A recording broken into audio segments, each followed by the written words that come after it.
Tahukah teman-teman bahwa tidak ada yang namanya bahasa pemrograman yang terbaik untuk semua hal? Dan di video kita kali ini kita akan membahas tentang bagaimana seharusnya kita bersikap dan juga memandang dengan yang namanya bahasa pemrograman ini, serta beberapa kesalahan yang pernah saya lakukan ketika saya di awal-awal belajar bahasa pemrograman, serta saya lihat orang lain juga melakukan kesalahan yang sama. Dan saya harap dengan pengalaman-pengalaman ini, teman-teman tidak akan melakukan kesalahan yang sama. Saya ingat bahasa pemrograman pertama yang saya tekuni adalah bahasa pemrograman PHP, dan salah satu buku yang sangat bermanfaat di awal-awal saya belajar PHP adalah buku PHP karangan Pak Abdul Qadir. Saya membaca buku tersebut halaman per halaman, saya baca buku tersebut bab per babnya. Bahkan ketika saya tidak di depan komputer pun, saya membawa buku tersebut. Dan nanti ketika saya sudah di depan komputer, maka saya akan menggunakan panduan yang diberikan di buku tersebut untuk mempraktekannya di depan komputer. Dan ini memakan waktu yang cukup lama. Karena apa? Karena saya merasa bahwa untuk bisa menguasai bahasa pemrograman ini, bahasa pemrograman PHP ini, saya harus menyelesaikan satu buku penuh untuk bisa merasa yakin bahwa saya sudah cukup pede untuk menguasai dengan yang namanya PHP ini. Dan ini waktu yang diperlukan adalah cukup lama, teman-teman. Tidak pendek, lama. Sehingga karena lama tersebut, maka saya merasa ketika saya sudah mulai merasa nyaman, saya enggan untuk berpindah dari satu bahasa pemrograman ke bahasa pemrograman yang lain. Padahal di sana saya harus belajar bahasa pemrograman yang lainnya, tidak bahasa PHP saja. Saya harus belajar bahasa pemrograman yang lainnya. Tetapi karena saya mengingat bahwa waktu yang saya perlukan untuk belajar satu bahasa pemrograman saja, yakni adalah bahasa pemrograman PHP ini adalah cukup lama, maka ada semacam trauma di dalam diri saya bahwa saya harus meluangkan waktu yang lama tadi untuk menguasai satu bahasa pemrograman saja. Dan yang namanya belajar awal-awal adalah ada rasa tidak nyaman, teman-teman ya. Tidak nyaman dengan proses kita belajar tadi.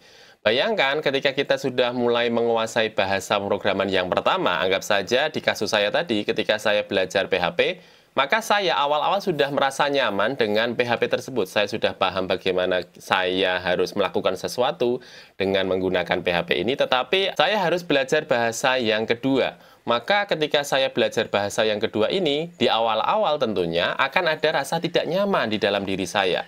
Dan rasa tidak nyaman ini tentu tidak mengenakan. Ketika dalam rasa tidak nyaman dalam belajar bahasa pemrograman baru ini, maka pilihannya ada dua, teman-teman. Apakah kita akan melanjutkan dalam proses belajar? Artinya kita harus mengesampingkan dari rasa tidak nyaman yang kita miliki tadi, kemudian kita tetap berusaha yang akhirnya kita menjadi bisa.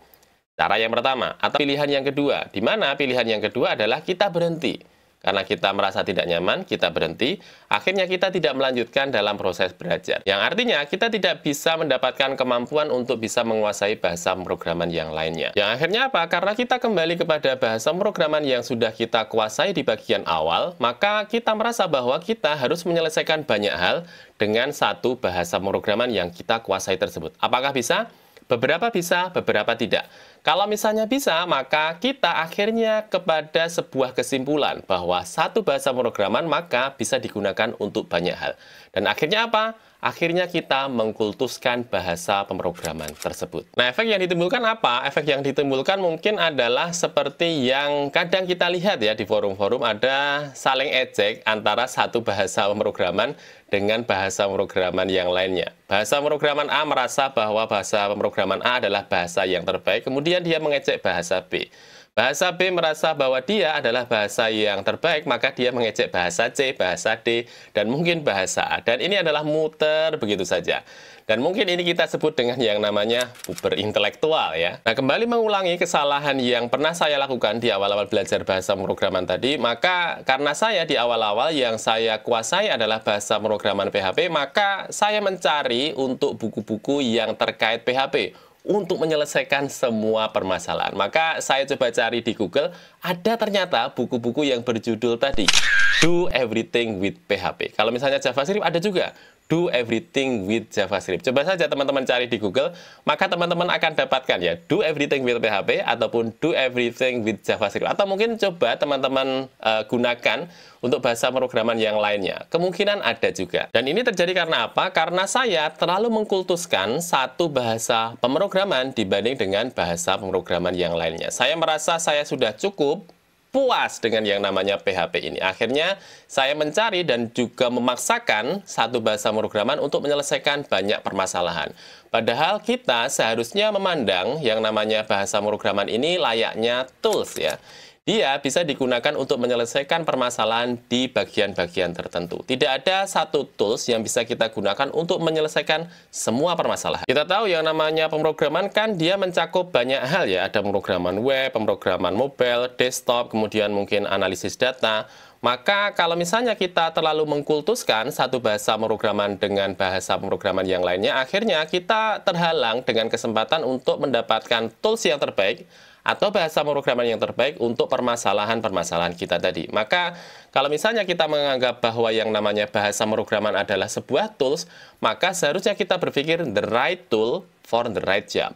Tools yang terbaik untuk pekerjaan tertentu. Kalau misalnya di bagian awal kita ingin supaya dia cepat selesai karena kita memang baru menguasai satu bahasa pemrograman saja, maka tentu ini tidak masalah. Tetapi jangan berhenti pada hal tersebut. Kita harus berusaha tetap belajar dan juga mencari tools apa yang terbaik untuk permasalahan kita tadi. Dan kalau kita lihat sekarang, yang namanya lowongan pekerjaan, dia kan cair teman-teman ya. Kalau misalnya kita menguasai PHP, barangkali di sana yang terbuka untuk lowongannya tidak hanya PHP saja. Barangkali dia terbuka untuk bagian JavaScript, mungkin Golang ya, mungkin analisis data dengan menggunakan Python misalnya. Maka kalau misalnya kita sudah terlalu mengkultuskan satu bahasa pemrograman dengan bahasa pemrograman yang lainnya, akhirnya apa? Akhirnya kita terhalang untuk mendapatkan kesempatan bekerja dengan menggunakan bahasa pemrograman yang lain tadi. Karena apa? Karena kita terlalu mengkultuskan satu bahasa. Kita merasa bahwa bahasa pemrograman yang sudah kita kuasai tersebut adalah bahasa pemrograman yang terbaik. Hal tersebut juga berlaku ketika kita sudah mulai bekerja ya. Ketika kita sudah berada di kantor, maka kita tidak boleh yang namanya mengkultuskan satu bahasa dibanding dengan bahasa pemrograman yang lainnya. Kita harus terus berusaha untuk mencari tools yang terbaik untuk permasalahan kita. The right tool for the right job. Kalau kita masih terpaku pada bahasa pemrograman yang kita kuasai tadi, atau kita mengkultuskan bahasa pemrograman yang kita kuasai tadi, akhirnya apa? Akhirnya kita terhalang dengan kesempatan untuk bisa mempelajari bahasa pemrograman yang lainnya. Teman-teman tahu istilah yang namanya polyglot, teman-teman? Atau orang yang menguasai lebih dari satu buah bahasa asing. Dulu Menteri kita yang ketiga, Menteri Luar Negeri kita yang ketiga, namanya Bapak Kiai Haji Agus Salim.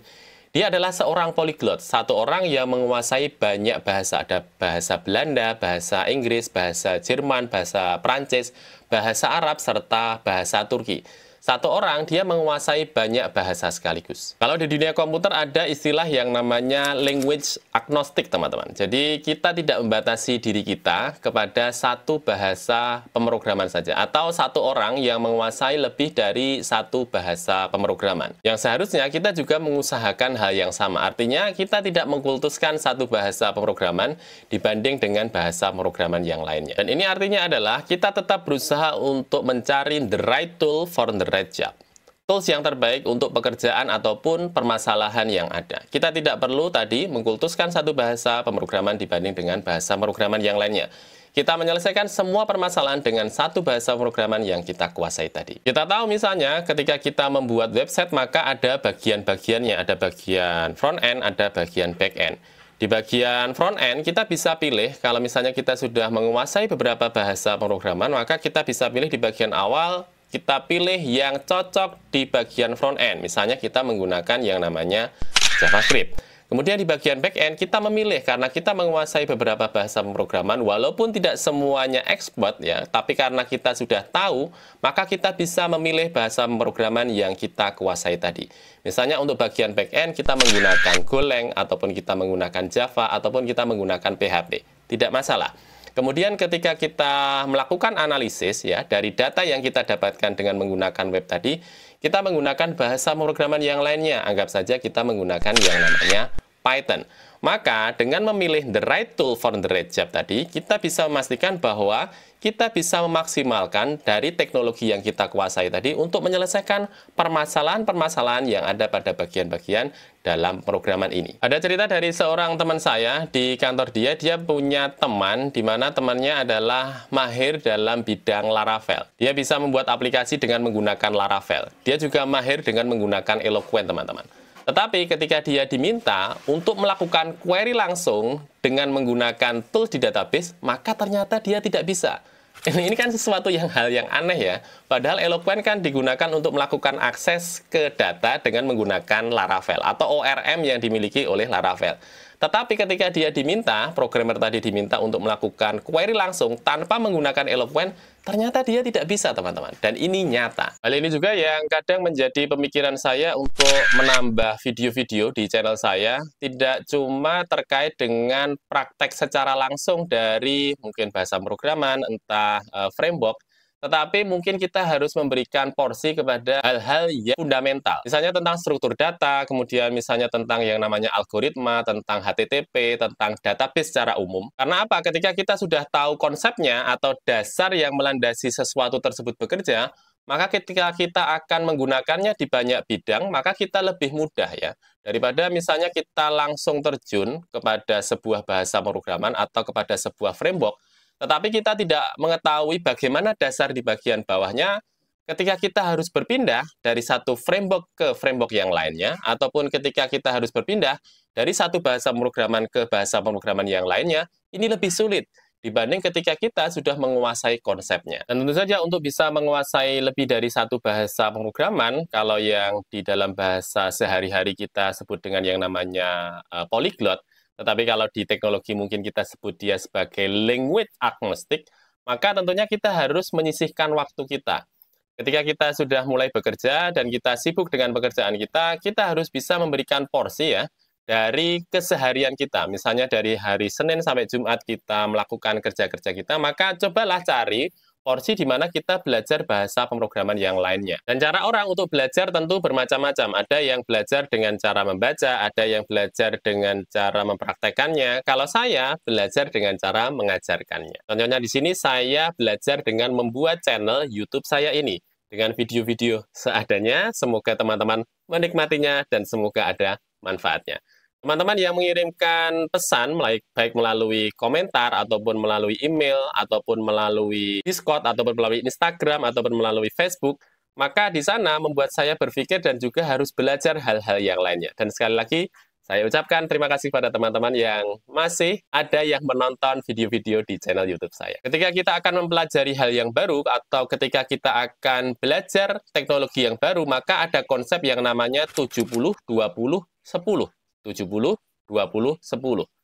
10 ini adalah teori, kemudian 20 ini adalah ketika kita bersosialisasi, kemudian 70 adalah ketika kita mempraktekkan apa yang sudah kita dapatkan dari teori tadi. 70, 20, 10. Begitu juga ketika kita akan belajar teknologi yang baru atau bahasa pemrograman yang baru. 10-nya adalah kita belajar dari teori dari bahasa pemrograman tadi. 20-nya adalah kita belajar dari komunitas. Kemudian 70-nya adalah kita belajar dari praktek yang kita lakukan dari teori yang kita dapatkan. Nah, maka kalau misalnya kita akan berusaha untuk menguasai teknologi yang baru, maka kita harus banyak praktek, teman-teman. Tidak bisa kita hanya mengandalkan teori-teori yang kita dapatkan, entah dari membaca di buku, ataupun melihat di YouTube, ataupun kita mengikuti tutorial di YouTube, ya. Itu oke, tetapi kita harus perkuat lagi dengan kita mempraktekkan atau menambah dari tutorial-tutorial yang kita dapatkan tadi. 10, 20, 70. Kemudian berikutnya adalah jangan mengkultuskan satu bahasa pemrograman dibanding dengan bahasa pemrograman yang lainnya.